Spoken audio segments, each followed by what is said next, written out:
నమస్తే, welcome to ARK TV. ఏపీలో varsity కులపతిగా ముఖ్యమంత్రి జగన్.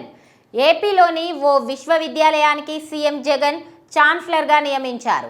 యూనివర్సిటీలకు సాధారణంగా గవర్నర్లు కులపతులుగా వ్యవహరిస్తారన్న విషయం తెలిసిందే. అయితే తమిళనాడు, పశ్చిమ బెంగాల్లో అక్కడి గవర్నర్లు ప్రభుత్వాలకు మధ్య విభేదాలు తలెత్తడంతో అన్ని వర్సిటీలకు సీఎంలే ఛాన్సలర్లుగా ఉండే చట్టానికి సవరణలు చేశారు.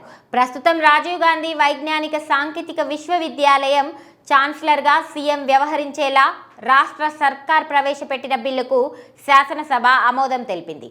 విద్యాశాఖ మంత్రి బొత్స సత్యనారాయణ ఈ బిల్లును సభలో ప్రవేశపెట్టారు. ఐఐటీల కోసం ఏర్పాట్లు చేసిన ఆర్జీయూకేటీలకు ముఖ్యమంత్రి కులపతిగా ఉండేలా చట్టాన్ని సవరించారు. అయితే ఏకంగా సీఎం కులపతిగా ఉండటంతో యూనివర్సిటీ వ్యవహారాలపై రాజకీయ ప్రభావాలు ఉండొచ్చన్న ఆందోళన వ్యక్తమవుతుంది. ఆర్జీయూకేటీ 6 ఏళ్ల ఇంజనీరింగ్ కోర్సును అందిస్తుంది.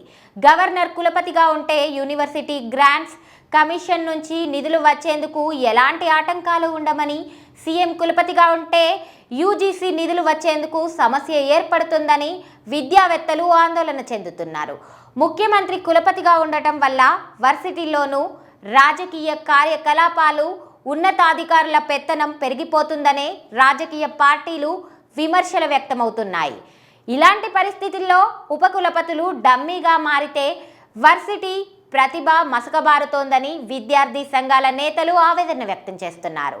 జగన్ సర్కార్ గత 4.5 ఏళ్లలో ఈ వర్సిటీకి వైస్ ఛాన్సలర్ని నియమించలేదు.